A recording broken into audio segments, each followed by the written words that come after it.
Donc, j'étais dans la réflexion, etc. Et en fait, vous savez, depuis plusieurs mois avec le pasteur, enfin depuis plusieurs mois, depuis toujours, hein, ça fait partie de notre travail, c'est d'accueillir toutes sortes de personnes qui viennent. Déjà, dans cette salle, dans cette assemblée, on vient de toutes sortes d'horizons. Est-ce que vous en avez conscience? C'est ça l'Église.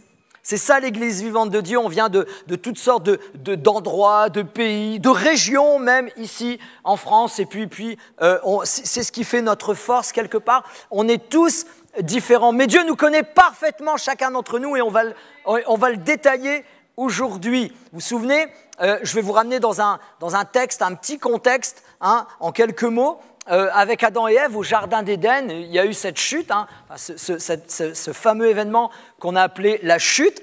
Ils ont goûté de l'arbre de la connaissance du bien et du mal. Bref, vous savez ce qui s'est passé, hein, ils ont eu honte, ils découvrirent qu'ils sont nus, etc. Et en fait, je ne sais pas comment ça s'est passé. Vous savez, quelqu'un a dit, si vous aviez rencontré Adam et Ève avant la chute, vous auriez cru rencontrer Dieu. Ok, vous avez l'air convaincu. J'ai attendu. Pourquoi? Parce qu'il y a une réponse à cela. Pourquoi? Qu'est-ce qui se passait avec Adam et Ève? Ils étaient en parfaite harmonie avec Dieu. Moïse, 40 jours, dans la présence de Dieu, qu'est-ce qui s'est passé quand il est redescendu?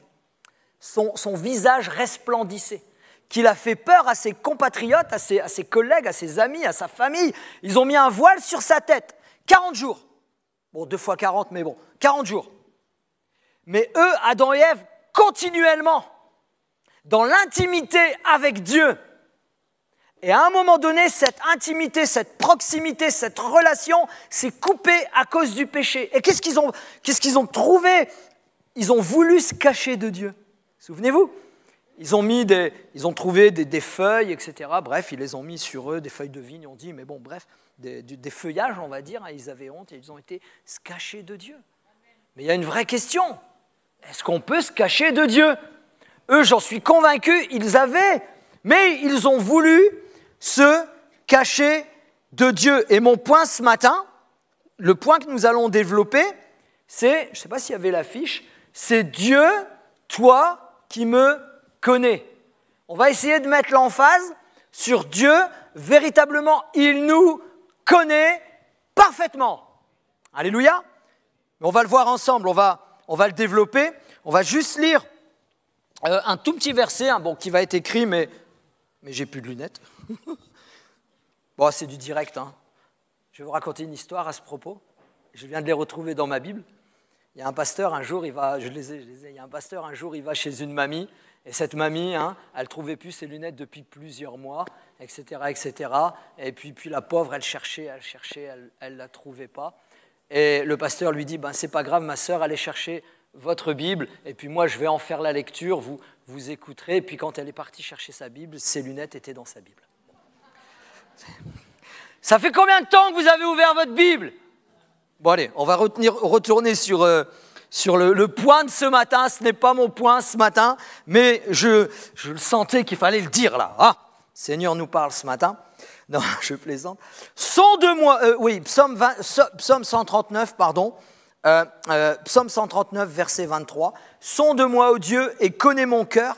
Éprouve-moi et connais mes pensées. Regarde si je suis sur une mauvaise voie et conduis-moi sur la voie de l'éternité. Amen. Ce que je vous invite à faire, peut-être cette semaine, peut-être les semaines prochaines, c'est à retourner, à lire l'ensemble du psaume 139. Il n'y a pas beaucoup de versets, il y a 23 versets. Ça prend quelques minutes. Voilà, ça, pour des personnes, ça prend. Voilà, ça va, c'est très rapide. Je vous invite à aller le relire, à l'étudier, à aller le saisir, parce que c'est vraiment quelque chose, c'est vraiment un psaume formidable et puissant. Pourquoi je l'ai lu dans la Bible? Pour dire que nous, ce qu'on puise, on n'est pas parfait, loin de là, mais ce qu'on puise, qu'on essaye d'avancer, c'est vraiment, on est biblocentrique, on est centré sur la Bible, c'est la Bible qui nous conduit, c'est la Bible qui nous dirige. Est-ce que pour vous, c'est la même chose? Ok, super. Alors, on continue à grandir dans la parole. Dieu, toi qui me connaît. Donc je vais relire le verset rapidement. Sonde-moi, ô Dieu, et connais mon cœur, éprouve-moi et connais mes pensées. Regarde si je suis sur une mauvaise voie et conduis-moi. Ou sinon, il conclut par et conduis-moi sur la voie de l'éternité. Ce psaume 139 est merveilleux. Il parle de Dieu, mais il parle de ses attributs.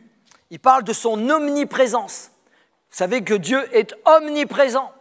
Il est partout. On ne peut pas, c'est pour ça que je le disais en intro, Adam et Ève, certainement ils le savaient, mais le fait qu'ils avaient commis un péché, une transgression, ils avaient oublié que Dieu était partout, qu'ils ne pouvaient pas se cacher de lui. On parle donc du verset 1 à 6. On parle aussi de omniscience, pardon. Vous voyez, je me suis trompé. L'omniscience et l'omniprésence, ce n'est pas la même chose. Du verset 1 à 6, on parle de l'omniscience de Dieu, c'est-à-dire qu'il est... Non, ça c'est l'omniprésence. L'omniscience. Dieu est omniscient, omniprésent, omnipotent. Pardon. Ouais, exactement, merci. Donc du verset 1 à 6, on parle de l'omniscience de Dieu. Du verset 7 à 12, on parle de son omniprésence, donc on ne peut pas fuir de Dieu, quoi. Il est partout. Et de son omnipotence, du verset 13 à 18. Et quand on saisit cette sphère, quand on capte que Dieu, il est tout en fait, il nous connaît parfaitement. D'ailleurs, David, dans ce psaume qui est très personnel, exprime à la fin, qu'est-ce qu'il exprime ? Il exprime la crainte de Dieu. Car il réalise que lui, il a besoin d'avancer avec Dieu et de le connaître davantage, jour après jour, je vais dire semaine après semaine, en ayant une relation, un échange, en le louant, en l'adorant, en étudiant les textes. On parle que les rois, ils devaient étudier, lire les textes. Et ça, c'est une bonne partie, c'est une bonne chose pour apprendre à connaître Dieu, mais aussi dans l'intimité avec Dieu. Car David priait, on parle de David comme un prophète, il était même inspiré de Dieu. David, plusieurs fois, a été saisi par l'Esprit de Dieu. Mais aujourd'hui, je dirais, Dieu a fait de son peuple un peuple de... Amen, oui. Mais de... sacrificateurs. Waouh! Sacrificateurs de l'Éternel. Ok. C'est encore les vacances. Je sens le cocktail. Je sens le transat. Voilà, il y a quelque chose qu'on aime, nous, c'est les transats. Ah! Mais on va le laisser de côté 5 minutes. On va l'oublier, on va même le brûler au feu s'il était en bois. Et puis ce matin, on va dire, oui Seigneur, tu es omniscient, omnipotent, omniprésent. Et ça, lui, David, il l'a réalisé, il l'a mis par écrit. Mais ça a fait, je veux dire, en réalisant ces choses, ça a fait grandir sa crainte de l'Éternel.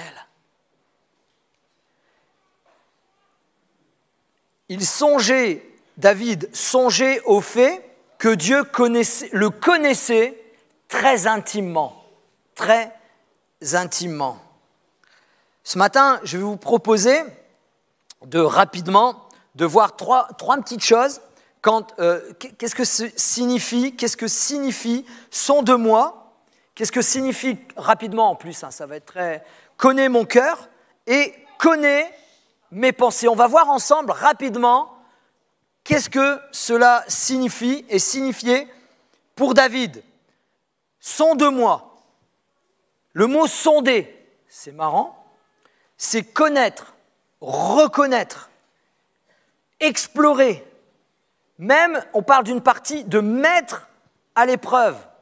C'est également, quand David dit sonde-moi, recherche en moi, mets-moi en lumière, explore, examine, fais des recherches en moi, ce que ça signifie littéralement.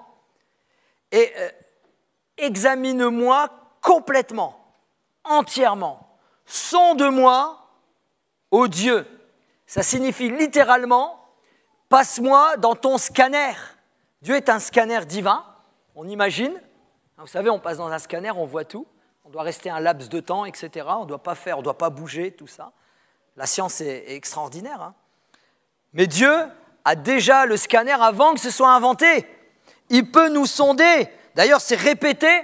Bon, je n'ai pas cité tous les versets où où ça se répète dans la parole, mais Jérémie 17, verset 10 dit ceci, « Moi l'Éternel, j'éprouve le cœur, je l'éprouve, je sonde les reins pour rendre à chacun selon ses voies, selon le fruit de ses œuvres. » Jérémie 11, verset 20 dit ceci, « Mais l'Éternel des armées est un juste juge, il est juste dans sa justice, c'est lui qui sonde les reins et les cœurs. » Il n'y a que lui qui sonde parfaitement. Le psaume 7, c'est le verset 9 ou 10, tout dépend des versions, « Affermis le juste », c'est Dieu qui le fait, « il affermit le juste, toi qui sondes les cœurs et les reins, Dieu juste. » L'Apocalypse, on est dans l'Ancien Testament, on passe à l'Apocalypse. « Je ferai mourir de mort ses enfants, et toutes les églises connaîtront que je suis celui qui sonde les reins et les cœurs, et je vous rendrai à chacun selon vos œuvres. » On se risque à Amen.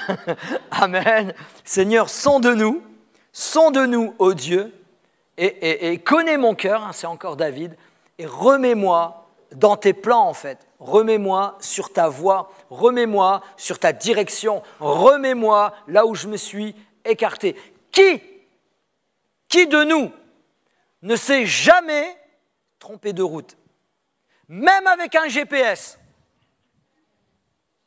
Ne riez pas. On est allé en famille là, avec 2 GPS.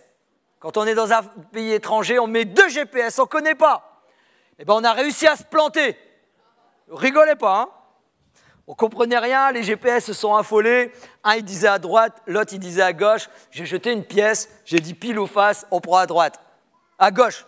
En plus, vous voyez, je me trompe de la droite. On s'est trompé. On a tourné dans une grande ville et tout. Oh Seigneur. Mais la particularité du GPS, c'est qu'une fois qu'il a repris... Bon, c'est une image, hein.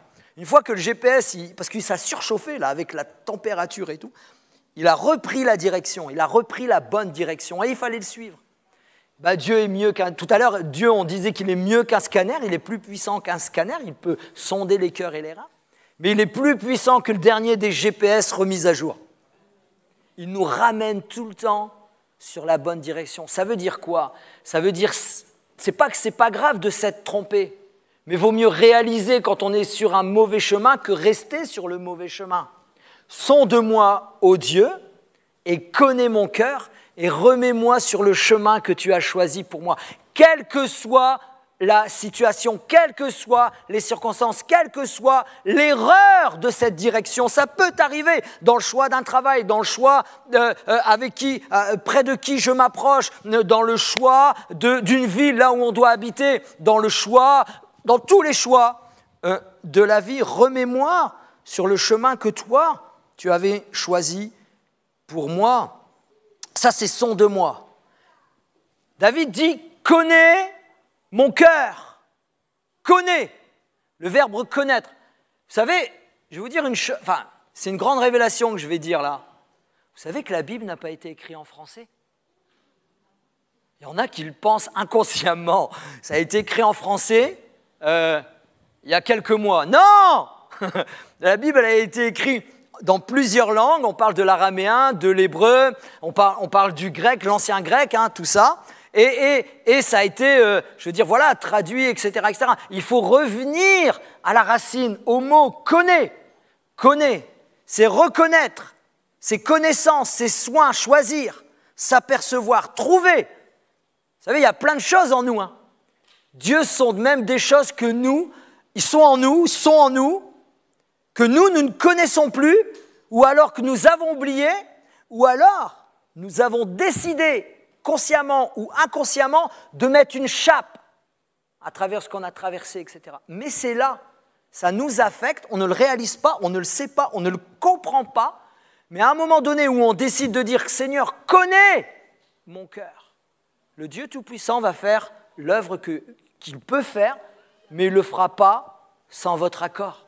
Il ne le fera pas sans que vous soyez préparés à cela. Et il vous révèle après, connais Seigneur, reconnais, mets en moi, mais ce qui est caché en moi, mets-le en lumière pour moi, mets-le en lumière afin que j'avance. et fais-le-moi connaître, fais-le-moi percevoir, fais-le-moi comprendre. Aide-moi, j'ai besoin de toi.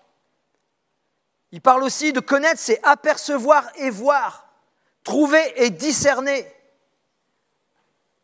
Comment voulez-vous, des fois on dit, voilà, ça ne va pas, il y a telle chose, etc. Et on ne sait pas d'où ça vient. Et ça arrive.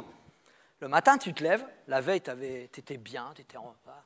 Puis le matin, tu te lèves, tu n'es pas bien. Pourquoi ? Eh bien, des fois, il y a des choses, et ce n'est pas qu'on veut les cacher. Alors, des fois, il y a des choses cachées, ça c'est certain. Mais des fois, il y a des choses qu'on a cachées depuis notre enfance inconsciemment. Seigneur, fais-moi connaître, fais-moi prendre conscience, fais-moi prendre connaissance de ce qui est au fond de moi, afin que ça ressorte. Alors, quand ça sort, ça fait mal.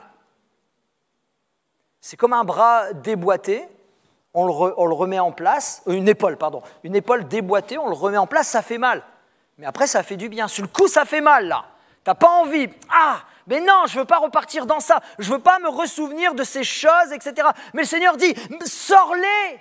Moi, je vais t'aider à les sortir. Et donne-les-moi, abandonne-les-moi. Et puis tu vas voir, je vais te guérir. Alléluia. Fais-moi connaître. Fais-moi prendre. Fais-moi avoir. Aide-moi à avoir connaissance, Seigneur, de ces choses. Le Seigneur nous connaît parfaitement. Ça, c'est connaître. C'est le mot connaître, littéralement. Le cœur, je ne vais pas le développer, je vais pas rentrer. J'étais rentré il y a quelques mois dans le détail du cœur.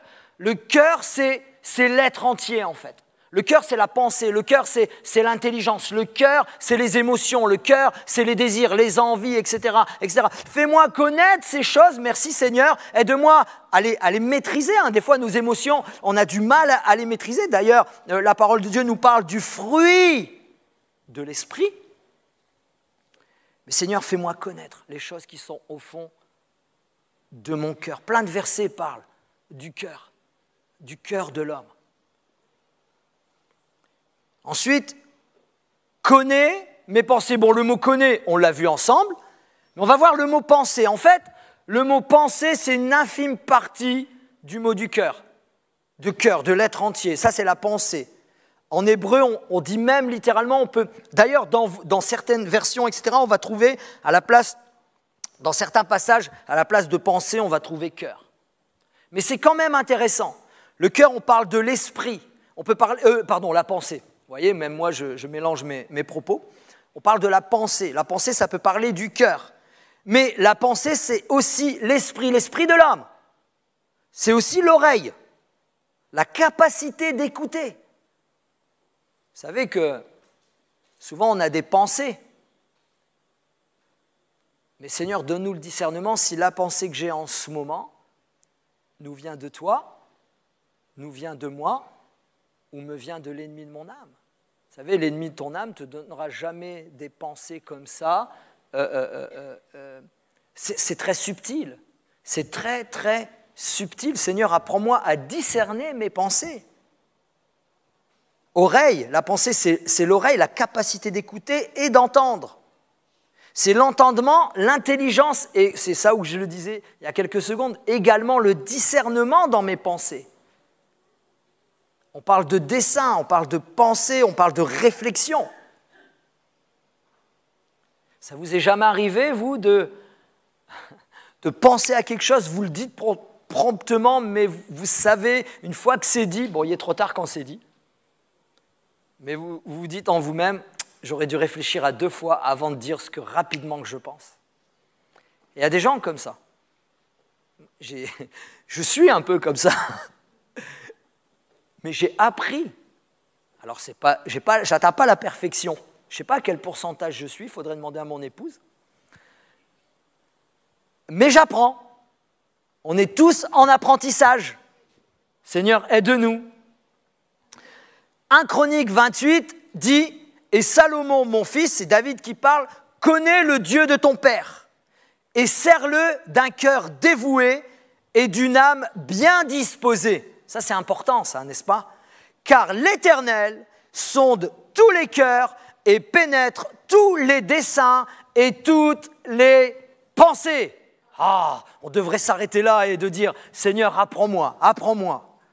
2 Corinthiens 10, verset 5 dit ceci. « Nous renversons les raisonnements et toute hauteur qui s'élève contre la connaissance de Dieu et nous amenons toute pensée captive à l'obéissance de Christ. » Amen. Amen. C'est un moyen de discerner nos pensées. Si vous vous rendez compte que vous commencez déjà, il faut oser le faire. Parce que souvent, beaucoup de gens, beaucoup d'entre nous, nous avançons, comme je disais, on parle promptement selon notre pensée sans réfléchir, mais des fois, nous avançons avec telle pensée et on se perçoit nous-mêmes. Ouais, merci.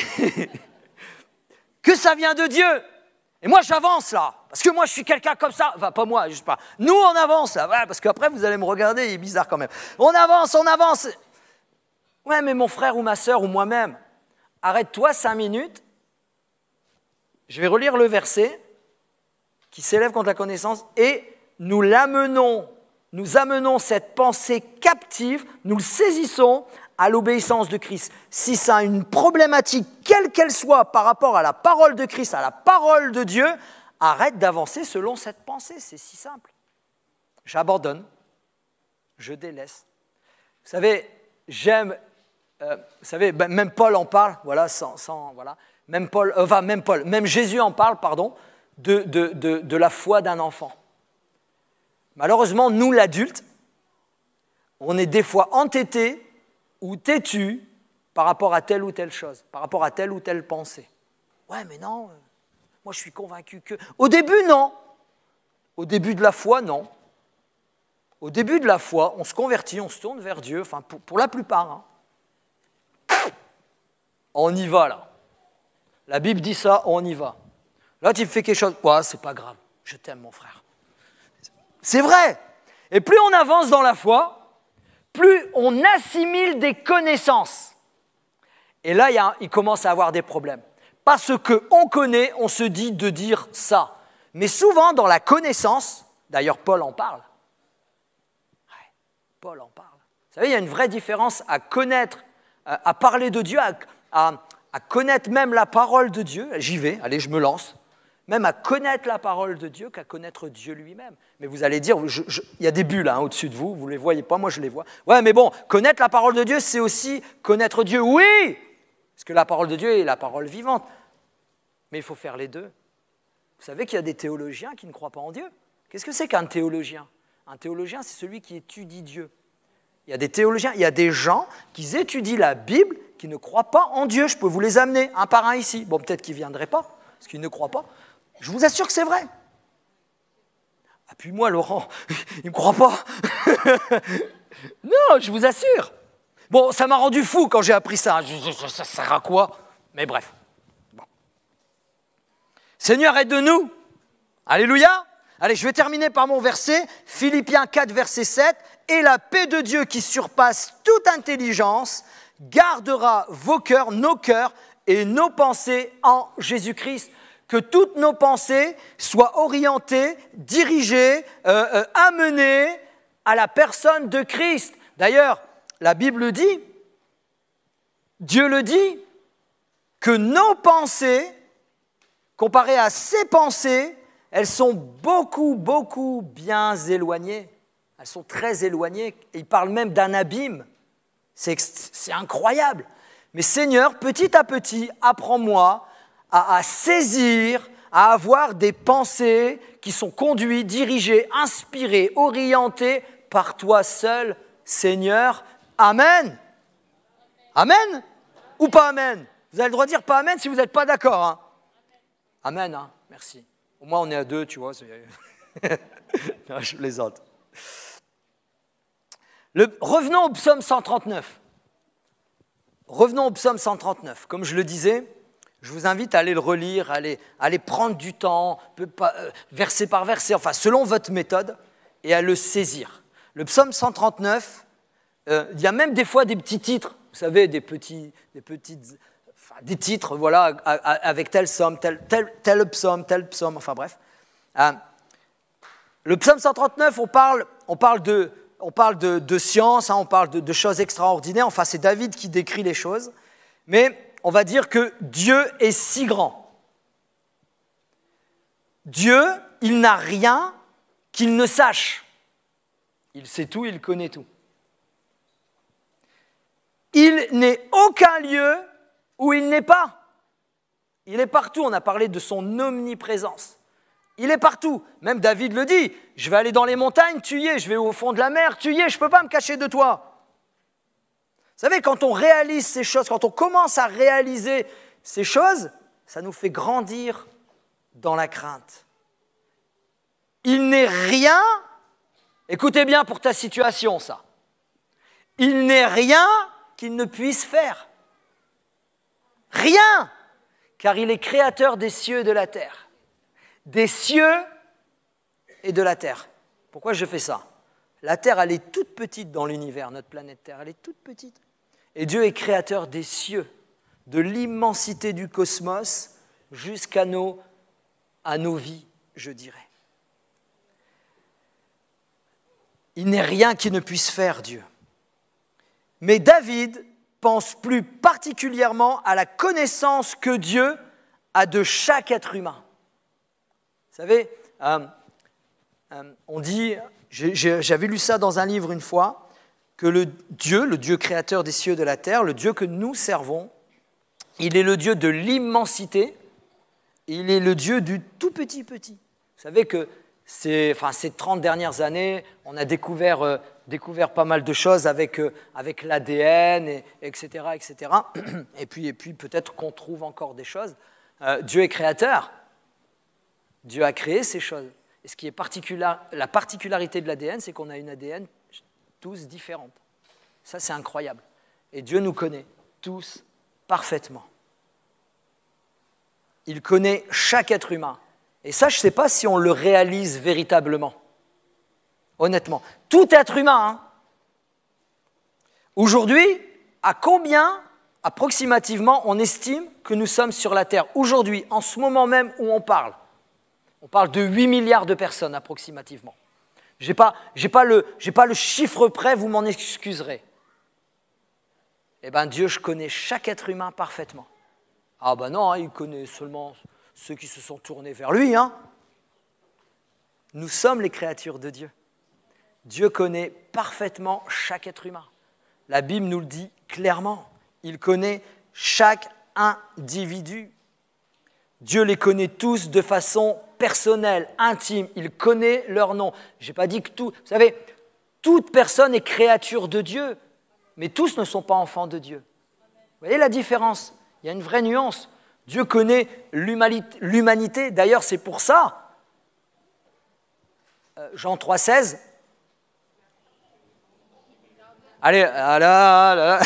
Dieu a tant aimé le monde, Dieu a tant aimé l'être humain, Dieu a tant aimé chaque personne, quelle que soit sa condition, quel que soit ce qu'il est. Souvenez-vous, vous, avant de se tourner vers Dieu, malgré peut-être dans le blasphème, vous étiez blasphémateur, vous étiez adultère, vous étiez je ne sais quoi, mais loin de Dieu en tout cas, et Dieu nous a acceptés tels que nous étions, et il nous connaissait parfaitement, alléluia.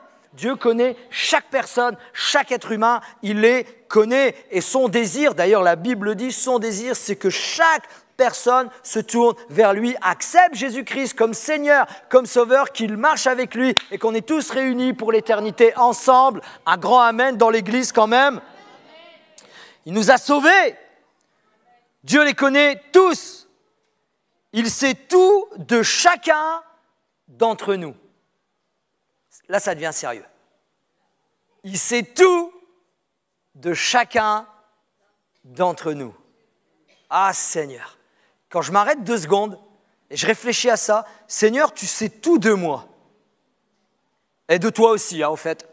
Ouais, non, parce que moi, vous me regardez tous, là, il sait tout de toi, là. Non, de chacun d'entre nous, là. Quand on s'arrête 2 secondes comme ça, on va dire, Seigneur, je vais te laisser être Dieu. Je vais te laisser me conduire, m'aimer, me diriger. Vous savez, à un moment donné, il faut lâcher le prise, il faut lâcher le volant. Je me dis ceci, si rien n'échappe à la connaissance de Dieu, la connaissance intime de Dieu m'échappe absolument. Je répète, je me dis que rien n'échappe à la connaissance de Dieu, mais la connaissance intime de Dieu m'échappe absolument. Est-ce qu'au quotidien, nous réalisons ces choses? Est-ce qu'au quotidien, oui Seigneur, tu connais tout parfaitement? Si on réaliserait ça, on abandonnerait plus facilement des situations comme Sylvie vient de vous exposer.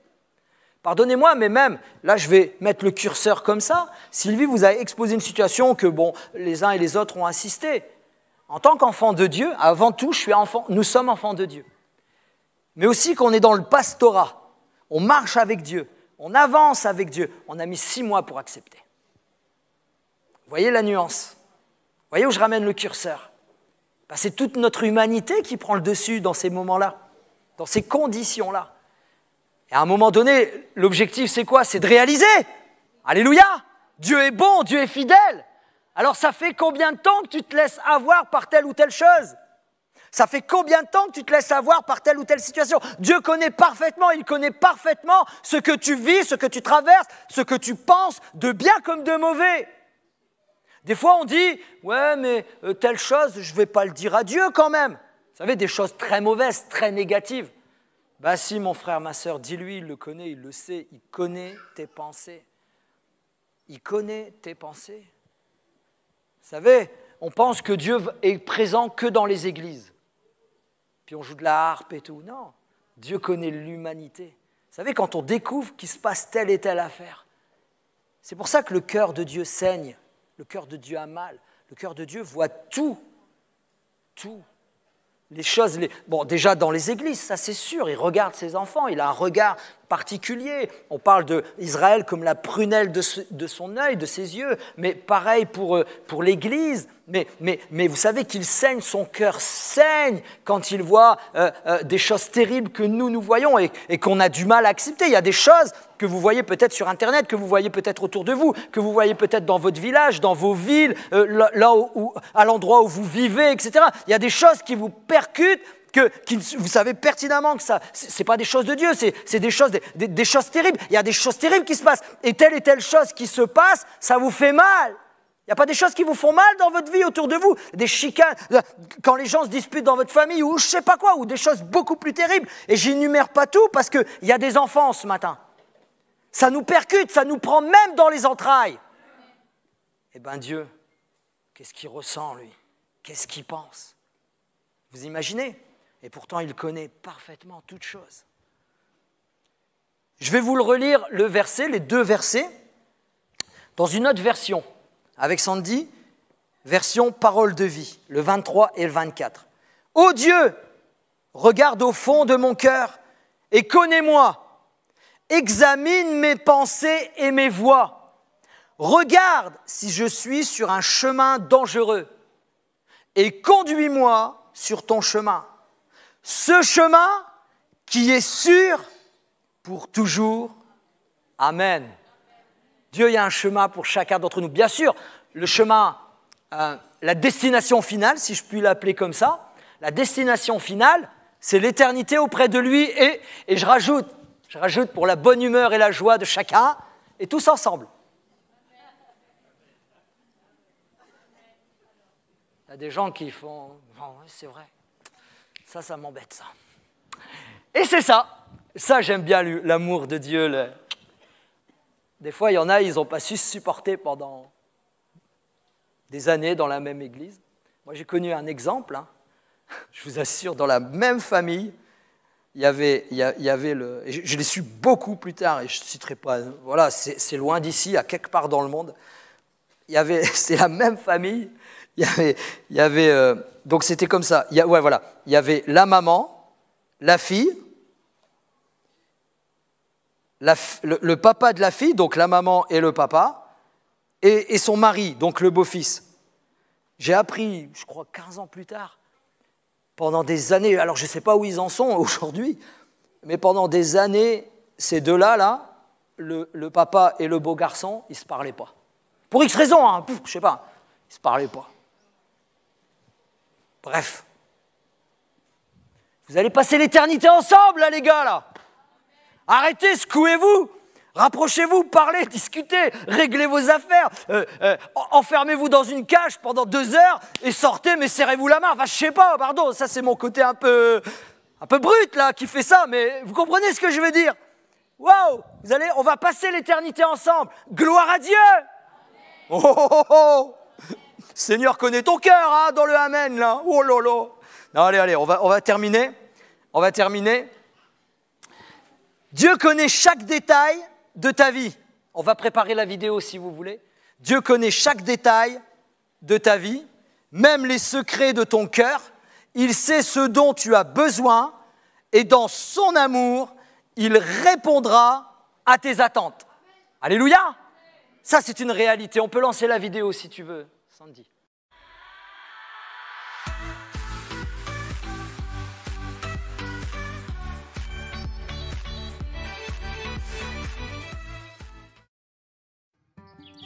Hello DNJ, c'est Cindy, je suis leader de jeunesse à Chambéry et je suis heureuse de vous retrouver pour ce DNJ Boost. Faut avouer qu'actuellement on a tous besoin de boost quotidien. Moi personnellement c'est dans la nature que j'aime me retrouver et c'est pour ça que je vous ai amené avec moi pour partager avec vous une petite chose qui m'a encouragée ces dernières semaines particulièrement. La Bible nous dit dans les psaumes « Heureux ceux qui placent en l'Éternel leur appui, ils trouvent en leur cœur des chemins tout tracés. » Je voulais simplement partager ça avec toi parce qu'on peut passer certaines fois par des défis, des questions, des moments où on doit prendre des décisions sans trop savoir de quoi sera fait notre lendemain. Et je veux t'encourager à placer en l'Éternel ton appui. C'est vrai que souvent, quand on est face à ces situations, on est un peu désarmé et on se demande comment faire pour prendre la bonne décision, comment faire pour être sûr que la décision qu'on va prendre est la bonne. Moi, je t'invite à placer ton appui, ta confiance en Dieu, parce que lui seul connaît ton aujourd'hui, mais aussi ton demain. Pendant longtemps, quand on me disait « le Seigneur te connaît parfaitement, Dieu te connaît parfaitement », c'est quelque chose que j'avais du mal à comprendre, à saisir, jusqu'au jour où j'ai réalisé que quand on nous dit que Dieu nous connaît parfaitement, c'est qu'il connaît l'enfant qu'on était, le jeune, l'ado que tu es aujourd'hui, l'adulte que tu seras et la personne âgée que tu seras aussi après-demain. Et ça, à part lui, personne ne peut nous connaître. Nous-mêmes, nous avons que peu de souvenirs de l'enfant qu'on était. Nos parents ne savent pas forcément l'adulte qu'on sera demain ou après-demain. Et seul Dieu connaît chaque étape de ta vie. Seul Dieu connaît de quoi sera faite chaque étape, de quoi sera fait ton chemin. Et c'est pour ça que seul lui peut avoir les bonnes solutions à tes questions, les bonnes solutions et les bons choix. Et c'est pour ça que je t'invite à placer toute ta confiance en lui. Dieu nous connaît tellement qu'il est même dit dans la Bible qu'il connaît le nombre de cheveux qui est sur notre tête. Pour les filles, au passage, on sait toutes que nos cheveux, aussi longs soient-ils, on en perd tout au long de la journée. Ça veut dire que le Seigneur ne nous connaît pas à un instant T et c'est un fait, il nous connaît. Non, il nous connaît dans nos évolutions, il nous connaît dans nos défis, il nous connaît dans le chemin entier que l'on aura à parcourir sur Terre. Et waouh, quelle grâce de savoir que quelqu'un est au-dessus de tout et connaît les défis par lesquels nous passons et veut nous aider à prendre les bonnes décisions pour nos vies. Amen. Dieu, toi qui me connais, Dieu qui te connaît parfaitement. Dieu qui nous connaît parfaitement. Prenons conscience ce matin, prenons connaissance du fond de notre être. Sonde-moi et fais-moi réaliser, Seigneur, montre-moi, fais-moi connaître ce qui est au fond de moi. Dans un seul but, dans un seul objectif, à abandonner toute mauvaise action et toute mauvaise pensée. Toutes nos actions ne sont pas mauvaises et toutes nos pensées ne sont pas mauvaises. Mais il y a des fois des mauvaises actions qui sont au fond de nous, des mauvais désirs, des mauvaises choses. Sonde-moi, ô Dieu. Je vais lire les premiers versets du psaume 139. C'est pour ça que je vous invite à aller le lire. En fait, David fait un exposé de qui est Dieu, comme je le disais tout à l'heure, dans son omniprésence, omniscience, omnipotence. Il fait un exposé, David, comme ça, sur Dieu. Et à la fin, ça le booste comme à la crainte. C'est pour ça qu'il dit, c'est un peu contradictoire, parce qu'au début, il dit au chef des chants de David, psaume de l'Éternel, tu me sondes et tu me connais. Il le sait, David. Tu me sondes et tu me connais. Et pourtant, à la fin, après l'exposé, je veux dire ceci, après avoir pris conscience, vous savez, des fois on s'arrête un instant, après d'avoir exposé, mais avoir pris conscience en même temps de qui est Dieu, il plie à genoux et dit, mais sonde-moi, ô Dieu, et connais mon cœur, et remets-moi sur la voie de l'éternité. Mets-moi sur la bonne direction. Au chef des chants de David, psaume éternel, tu me sondes et tu me connais. Tu sais quand je m'assis et quand je me lève, tu pénètres loin de ma pensée. Tu sais quand je marche et quand je me couche. Et tu pénètres toutes mes voies. Car la parole n'est pas sur ma langue, que déjà, ô Éternel, tu le connais entièrement. Tu la connais entièrement. Tu m'entoures par derrière et par devant, et tu mets ta main sur moi. Amen. J'arrête là, parce que je pourrais tout lire, tout relire et réexposer. Ce matin, est-ce qu'on peut avoir quelques secondes de recueillement, peut-être ça fait longtemps que tu es ici, tu es avec Dieu, tu marches avec Dieu, mais à cause de différentes situations dans ta vie, tu as perdu comme conscience de qui est Dieu réellement, de conscience de qui est Dieu, mais conscience de qui il est pour toi. Ou alors peut-être quelqu'un s'approche, il vient depuis quelque temps, ou peut-être même pour la première fois ici dans ce lieu, et puis tu entends parler de Dieu, et tu as toujours peut-être entendu parler de Dieu, mais Dieu pour toi est un mot. Moi je vais te le dire, c'est une personne extraordinaire, créateur des cieux et de la terre, mais qu'il veut avoir une relation avec toi, une intimité avec toi, car il te connaît déjà. Dieu est au-dessus de tout, comme on l'a partagé ce matin. Et ce matin, je vais dire ceci, il tend la main à chacun et à chacune d'entre nous. Et il nous dit, fais-moi, laisse-moi, donne-moi comme l'autorisation d'aller au plus profond de ton être, au plus profond de ton cœur, au plus profond de ta pensée, au plus profond de ton être entier. Et aide-moi, laisse-moi, et je vais t'aider pour telle et telle chose. Mais il faut que ça ressorte, il faut que tu viennes me le donner, il faut que tu viennes me le déposer. Il faut que tu me fasses confiance, c'est Dieu qui te le dit. Il faut que tu me fasses confiance. Dieu est extraordinaire. N'oublie jamais qu'il est plein d'amour pour toi. Il t'a aimé malgré que tu étais dans telle ou telle situation, malgré que peut-être aujourd'hui, en cet instant où nous échangeons, tu es dans telle ou telle situation. Dieu veut restaurer, Dieu veut réparer, Dieu veut t'aider. Je veux dire, il te tend la main encore une fois aujourd'hui. Ne la repousse pas. Est-ce qu'on peut prier ensemble ce matin? Pendant quelques secondes. Est-ce qu'on peut se lever quelques instants et dire, Seigneur, oui, aide-moi. Je m'abandonne à toi ce matin.